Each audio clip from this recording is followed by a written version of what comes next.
सभी छात्र छात्राओं को सुप्रभात। संस्कृत भाषा आधारित आज के प्रश्नोत्तरी कार्यक्रम में आपका स्वागत एवं अभिनंदन। तो चलो आज शुरू करते हैं आज का प्रश्नोत्तरी कार्यक्रम। आज के प्रश्नोत्तरी कार्यक्रम का पहला प्रश्न है, गम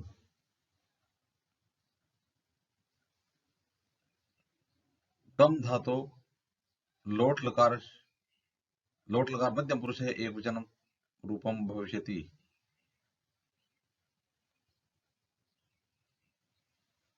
तो गम धातु लोट लकार मध्यम पुरुष एक वचने रूपम भविष्यति।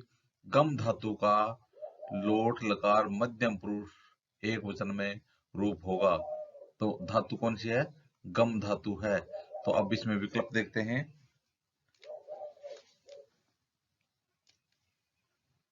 पहला विकल्प है गच, दूसरा है गच स्वम, तीसरा है गम स्वम, चौथा है गच ध्वम। तो लोट लकार में गम धातु को बोल देंगे तो होगा गच्छतु, गच्छताम, गच्छन्तु, गच्छ, गच्छतम, गच्छत, गच्छानि, गच्छाव, गच्छामि। तो इस प्रकार से यह कह रहा है कि लोट लकार मध्यम पुरुष में, तो मध्यम पुरुष में गच्छतु, गच्छताम, गच्छन्तु, गच्छ, तो एक वचन में गच्छ आ जाएगा। अब अगला प्रश्न है, पच धातु लृट लकारे रूपम भविष्यति। पच धातु का लृट लकार में रूपम भविष्यति रूप होगा। तो कौन सी धातु का? पच धातु का। तो हम देखते हैं, पहला है पचामी, दूसरा है पचिशामी, तीसरा है पक्षामी, चौथा है पचिशामी। तो पच धातु, पच माने पकाना, पच धातु लृट लकार में पक्षति, पक्षतः, पक्षन्ति, पक्षति, पक्षतः, पक्षन्ति इस रूप में चलती है। तो यहाँ पर पक्षति या तो पचामी नहीं हो सकता, पचिशामी भी नहीं चलेगा, पक्षामी। यह पूछ रहा पच धातु लट लगा रूपम भविष्यति, तो लट लगा पच धातु को लट लगा उत्तम पुरुष एक वचन में होगा पक्षामी, यह भी नहीं होगा। तो इसमें कितने नंबर विकल्प सही हो जाएगा? 3 नंबर हो जाएगा, पक्षामी। अगला प्रश्न है, पठेम इति रूपम वर्तते। पठेम कह रहा है कि यह पठेम है, यह रूप किस लकार में होता है? तो पहला है लट लकारे, दूसरा है विधिलिंग लकारे, तीसरा है लंग लकारे, चौथा है लोट लकारे। तो पठेम है, इसको यदि हम विधिलिंग लकार में बोलेंगे तो पठेत, पठेताम, पठेयु, पठे, पठेतम, पठेत, पठेयम, पठेव, पठेम। तो उत्तम पुरुष बहुवचन में होता है पठेम। तो पठेम इति रूपम वर्तते। लट लकार में तो पढ़ती पढ़ता पठंती चलता है, लंग लकार में अपढ़ता अपढ़ताम अपठन चलता है, लोट लकार में पढ़तु पढ़ताम पठंतु चलता है। तो इस प्रकार से विधि लिंग लकार में होगा पठेत, पठेताम, पठेयु, पठे, पठेतम, पठेत, पठेयम, पठेव, पठेम। तो 2 नंबर विकल्प सही होगा। आगे प्रश्न है, क्रि धातु विधि लिंग लकारे रूपम भविष्यति। तो हमारे पास धातु कौन सी है? क्रि धातु है। लकार कौन सा है? विधिलिंग लकार है। तो आपको बताना है कि क्रि धातु का विधिलिंग लकार में रूप होगा। तो अब देखते हैं इसमें कौन कौन से विकल्प हैं।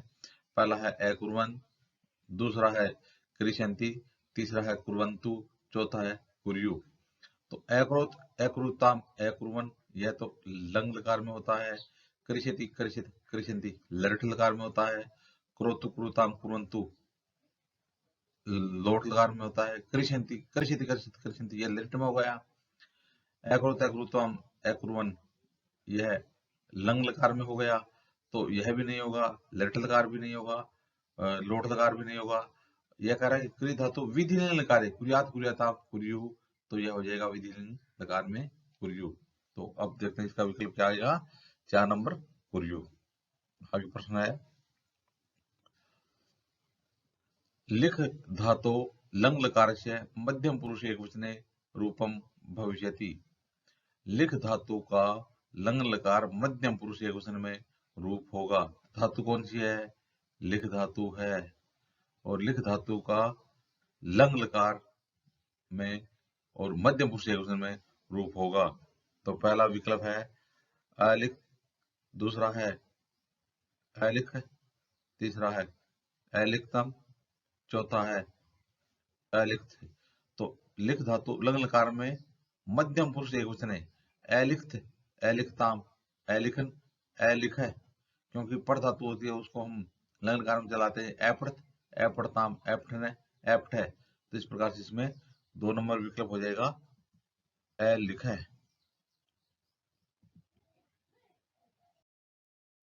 चलो अगला प्रश्न देखते हैं। यहाँ पे आगे प्रश्न है, इस धातु लंग लकार मध्यम पुरुष से एकवचने रूपम अस्ति। इस धातु, इस माने चाहना, इस माने चाहना। तो इस धातु लंग लकारस्य मध्यम पुरुष एकवचने रूपम अस्ति। तो इस धातु को लंग लकार में बोलेंगे तो एच्छत, एच्छताम, एच्छन, एच्छत, एच्छताम, एच्छन, इस प्रकार से बोला जाएगा। तो अब इसमें विकल्प देखते हैं कौन कौन से। पहला है इच्छते, दूसरा है इच्छते, तीसरा है इच्छे, चौथा है इच्छे। तो यह कह रहा है कि लंग लकार मध्यम पुरुष एक वचन है, लंग लकार मध्यम पुरुष एक वचन में। तो एच्छत, एच्छताम, एच्छन, एच्छे मध्यम पुरुष एक वचन हो जाएगा एच्छे। दोबारा देखना कि एच्छत, एच्छताम, एच्छन, एच्छे, एच्छतम, एच्छत। तो लंग लकार में क्या हो जाएगा इसका? एच्छे। आगे प्रश्न है,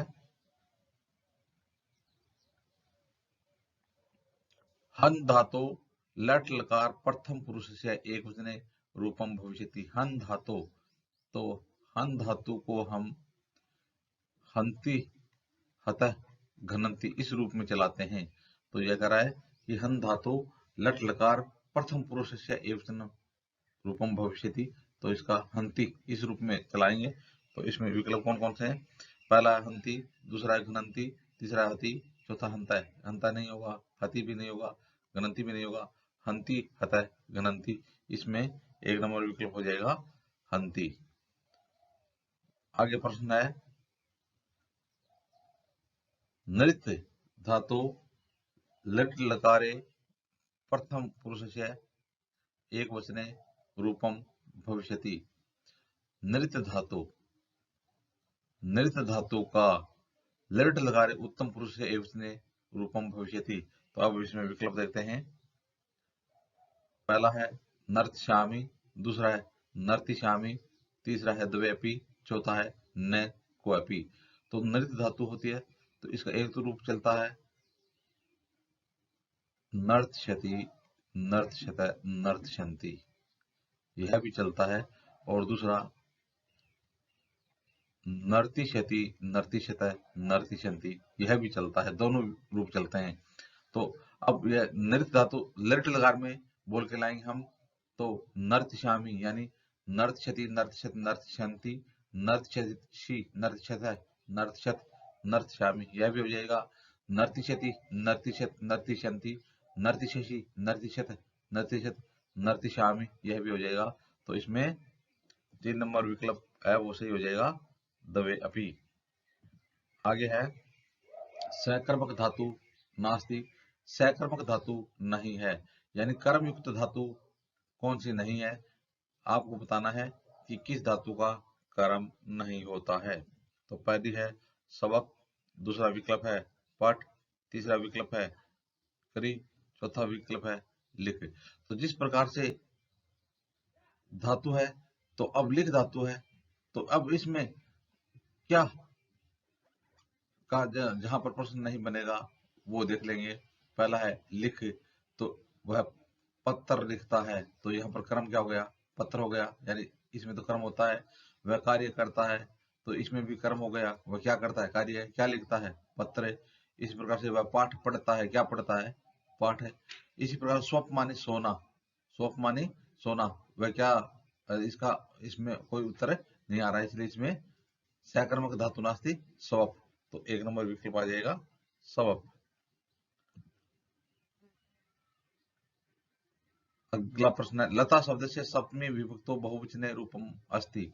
तो लता शब्द रूप, तो इस प्रकार से हमने देखा कि यदि आ के बाद में या आ के बाद में शब्द रूप में सप्तमी विभक्ति बहुवचन में हमें श लगाना है, तो हम दंत्य श का प्रयोग करते हैं, यानी दंत्य श आता है।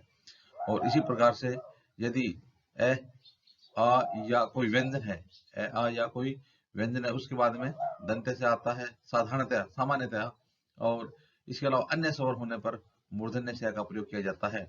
तो सप्तमी विभक्ति में लता सु होगा, तो लता आ की मात्रा आ गई और उसके बाद में स है, तो इसमें दंत्य आ जाएगा सु। तो अब इसमें देखें कौन सा विकल्प है। पहला है लतासु, दूसरा है लतेसु, तीसरा लतासु, चौथा लतेसु। ये नहीं होंगे, तो इसमें 1 नंबर विकल्प हो जाएगा लतासु।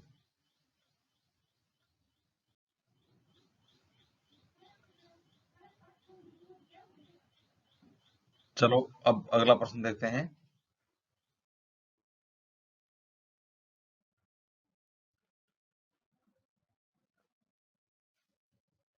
चलो अगला प्रश्न देखते हैं। अगला प्रश्न है,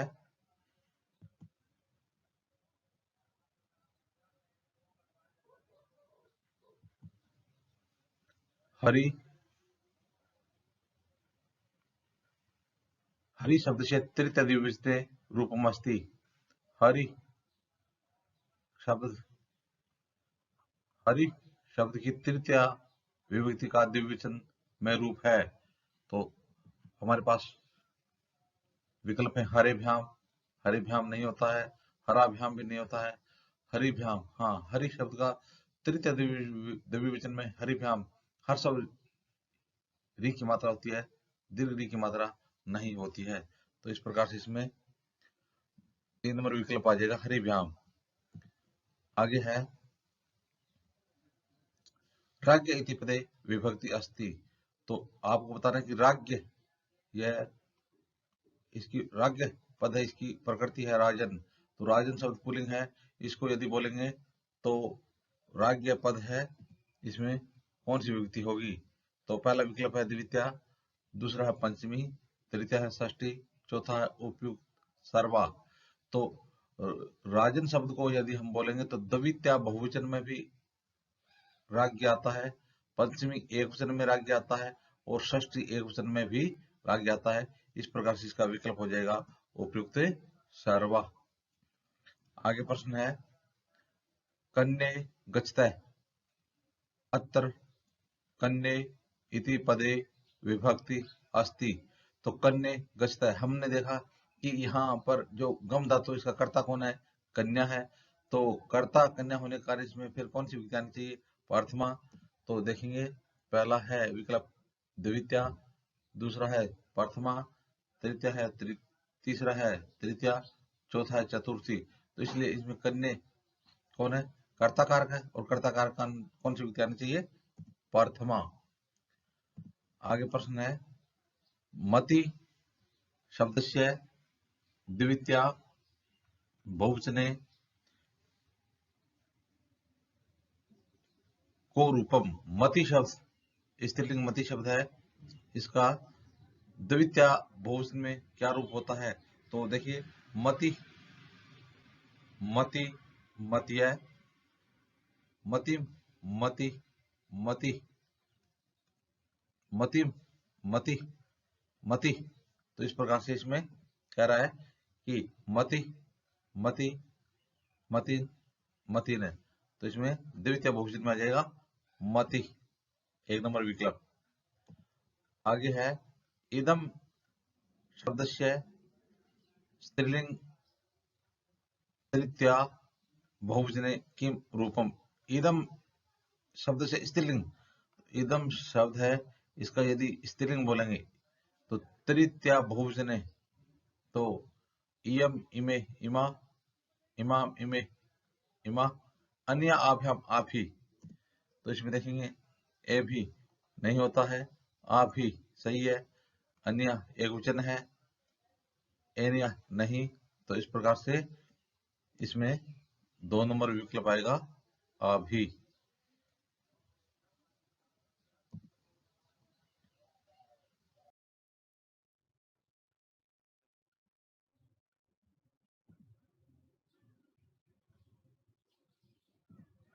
अगला प्रश्न है फले। फले इति पदे वचनम अस्ति। तो इसकी प्रकृति है फलम।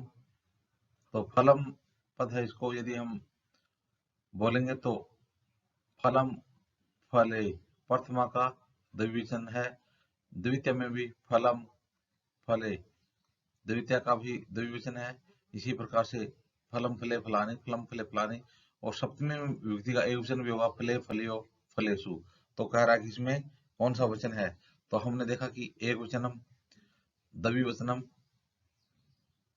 द्व्यपि, बहुवचनम। तो देखेंगे कि हम एक वचन भी होता है, सप्तमी का एक वचन होता है, और प्रथमा और द्वितीय में द्विवचन होता है, इसलिए इसमें आ जाएगा द्व्यपि।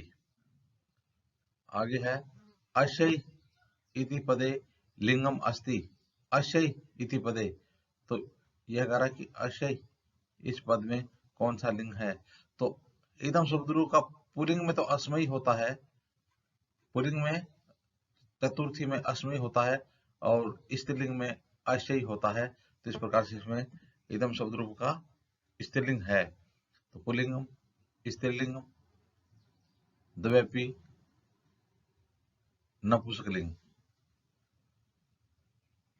स्त्रीलिंगम द्व्यपि नहीं, इसलिए इसमें हो जाएगा इसमें नपुंसकलिंग में अस्मयी होता है, पुल्लिंग में अस्मयी होता है, तो स्त्रीलिंग में हो जाएगा अशयी।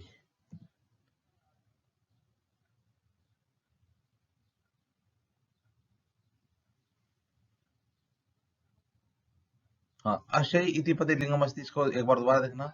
अशय इस पद में कौन सा लिंग होगा, एकदम शब्द होगा, स्त्रीलिंग होगा, क्योंकि पुल्लिंग में अस्मय होता है और नपुंसकलिंग में भी अस्मय होता है, इसलिए यहाँ पर द्व्यपि नया करके आ जाएगा स्त्रीलिंगम।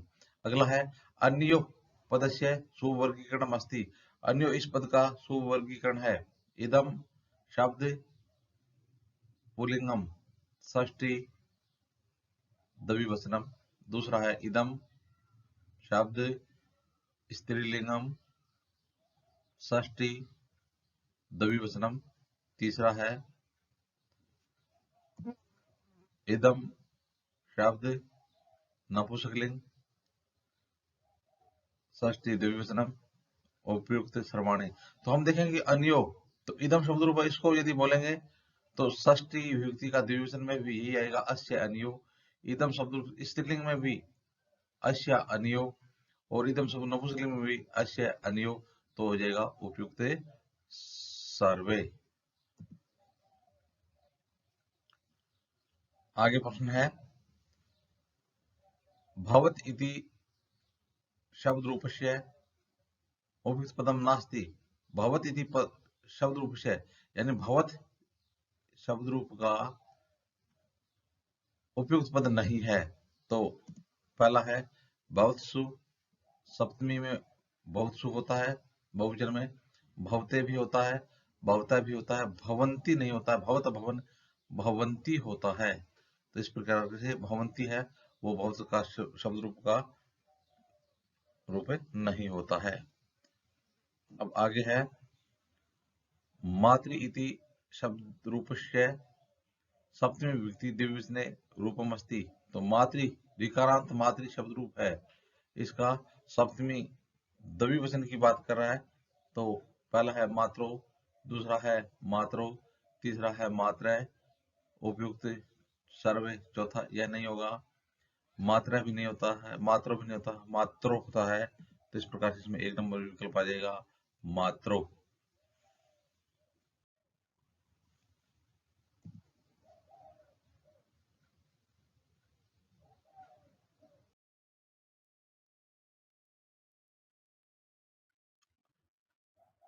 अगला प्रश्न है अगला प्रश्न है कि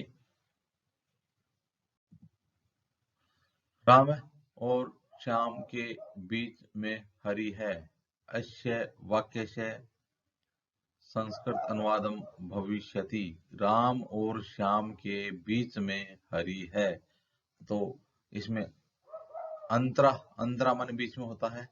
तो पहला है राम है, श्याम है, चांतरा। तो जो अंतरा पद है इसके साथ द्वितीय विभक्ति आती है दोनों पदों में, तो यह नहीं होगा। इसमें रामम श्यामम च अंतरा हरि अस्ति, यह हो जाएगा, क्योंकि इसमें भी द्वितीय है और इसमें भी द्वितीय है। तो अंतरा माने बीच में, और इसके साथ दोनों पदों में कौन सी विभक्ति आती है? द्वितीय विभक्ति आती है। तीसरा रामेण श्याम में चांतरा हरि अस्ति नहीं होगा। आगे है उपयुक्त सर्वे, यह भी गलत हो गया। तो इसमें 2 नंबर विकल्प हो जाएगा रामम श्यामम च अंतरा हरि अस्ति। आगे है यह किसकी पुस्तक है? अस्य वाक्यस्य संस्कृत अनुवादम भविष्यति। यह किसकी पुस्तक है? यह किसके लिए आया है? पुस्तक के लिए आया है। तो निश्चित है यह पुस्तक के लिए आया है। यह संज्ञा है, यह सर्वनाम पद है, पुस्तक संज्ञा है। तो इसलिए यह वाक्य भी नपुंसकलिंग से शुरू होगा। तो पहला इयम कस्य पुस्तकम अस्ति, इयम नहीं हो सकता क्योंकि पुस्तक नपुंसकलिंग है। दूसरा है इयम कस्या पुस्तकम अस्ति, तो यह भी नहीं होगा क्योंकि यहाँ पर इयम शब्द है वो स्त्रीलिंग का है। तीसरा इदम कस्य पुस्तकम अस्ति, सही है, यह किसकी पुस्तक है, क्योंकि इदम पुस्तक के लिए नपुंसकलिंग आ गया। अस्य कस्य पुस्तकम से यह भी नहीं होगा। तो इस प्रकार से 3 नंबर विकल्प आएगा इदम कस्य पुस्तकम अस्ति।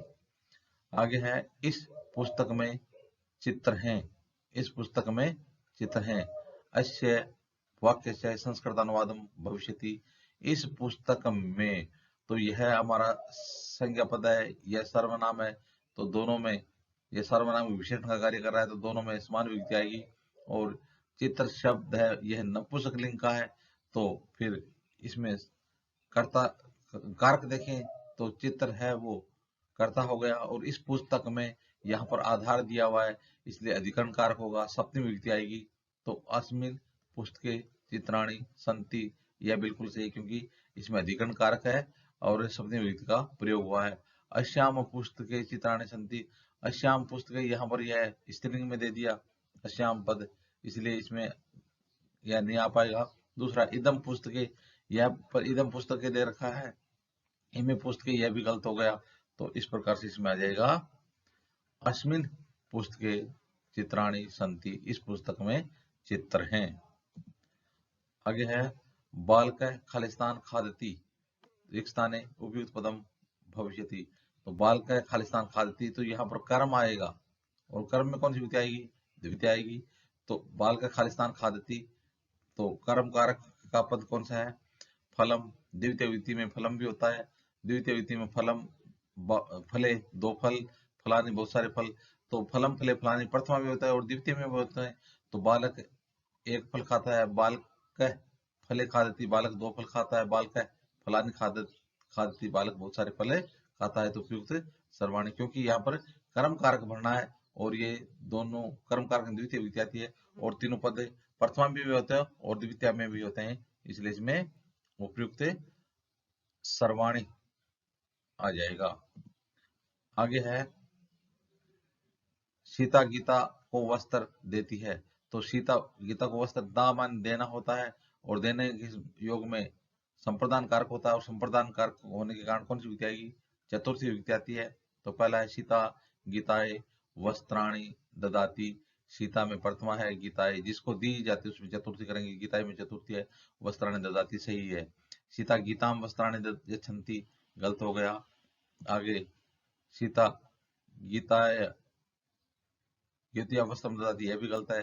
सीता गीतया वस्त्रम ददाति, यह भी वस्त्राणि यच्छति, यह भी गलत हो गया। तो इस प्रकार से इसमें आ जाएगा सीता गीताए वस्त्राणि ददाति, 1 नंबर विकल्प सही हो जाएगा।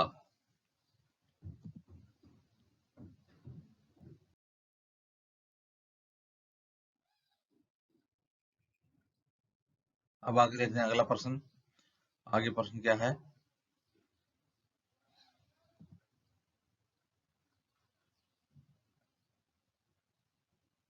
अगला प्रश्न है संस्कृत शिक्षणे संस्कृत शिक्षण में व्याकरण अनुवाद विधि, व्याकरण अनुवाद विधि का अपर नाम अस्ति, दूसरा नाम है। तो संस्कृत व्याकरण में व्याकरण अनुवाद विधि का दूसरा नाम क्या है? पहला है पारायण विधि, नहीं पारायण विधि नहीं होता है। दूसरा है वाक्य गठन विधि, वाक्य गठन विधि भी संस्कृत शिक्षण में व्याकरण अनुवाद विधि का नाम नहीं होता है। तीसरा भंडारकर विधि, बिल्कुल सही है, भंडारकर विधि होता है। ये कई बार प्रश्न पूछा भी गया है कि संस्कृत शिक्षण में व्याकरण अनुवाद विधि का दूसरा नाम क्या है? भंडारकर विधि। 3 भंडारकर विधि। अब आगे अगला ऑप्शन है, अगला प्रश्न हमारा, अव्याकृति इति शिक्षण विधि अस्ति। अव्याकृति इति शिक्षण विधि अस्ति। तो पहला है आख्यायिकाया, दूसरा व्याकरण से, तीसरा रूपक से, चौथा काव्य से। तो कह रहा है कि अव्याकृति थी शिक्षण विधि अस्ति, शिक्षण विधि है अव्याकृति, यह शिक्षण विधि है। तो हमारे पास ऑप्शन है, पहला है आख्यायिका की, दूसरा है व्याकरण की, तीसरा है रूपक से, रूपक की, चौथा काव्य से, काव्य की। तो इसमें 2 नंबर विकल्प आ जाएगा व्याकरण की। अगला प्रश्न है भाषा कौशलानि भवन्ति, भाषा कौशल होते हैं। तो पहला विकल्प है पंच, दूसरा सठ, तीसरा है त्रिणी, गलत हो गया, चौथा है चतवारी, सुनना, बोलना, पढ़ना, लिखना। तो भाषा कौशल कितने होते हैं? 4 होते हैं। तो चतवारी सही हो जाएगा। अगला प्रश्न है काव्य शिक्षणे प्रारंभिक कक्षासु उत्तम विधि अस्ति। काव्य शिक्षण में, कविता शिक्षण में प्रारंभिक कक्षाओं के लिए सबसे श्रेष्ठ विधि कौन सी है, उत्तम विधि कौन सी है? तो पहला भाषा अनुवाद विधि, नहीं। दूसरा है व्याख्या विधि, यह प्रारंभिक कक्षा उचित नहीं है काव्य शिक्षण में। गीत नाट्य विधि, बिल्कुल, गीत नाट्य के माध्यम से यदि बच्चों को शिक्षा दी जाती है तो इस पर अच्छा प्रभाव पड़ता है। तो गीत नाट्य विधि 3 नंबर विकल्प हो जाएगा, गीत नाट्य विधि। चौथा है उच्च कक्षासु वाचन से श्रेष्ठ विधा अस्ति। उच्च कक्षाओं में वाचन की श्रेष्ठ विधा कौन सी है? तो बड़ी कक्षाओं में किस प्रकार से वाचन होना चाहिए? मौन वाचन, सहस्वर वाचन, मुखर वाचन, और चौथा है व्यक्त वाचन। व्यक्त वाचन भी नहीं होना चाहिए, मुखर वाचन की श्रेष्ठ विधा नहीं कहा जा सकता। सहस्वर वाचन को, मौन वाचन उसको सबसे ज्यादा महत्व दिया जाता है। तो उच्च कक्षाओं में वाचन की श्रेष्ठ विधा कौन सी है? मौन वाचनम। तो इसी के साथ आज की हमारी जो प्रश्नोत्तरी है वो समाप्त होती है। आगे भी इसी प्रकार की प्रश्नोत्तरी देखने के लिए हमारे इस चैनल के साथ बने रहिए। धन्यवाद।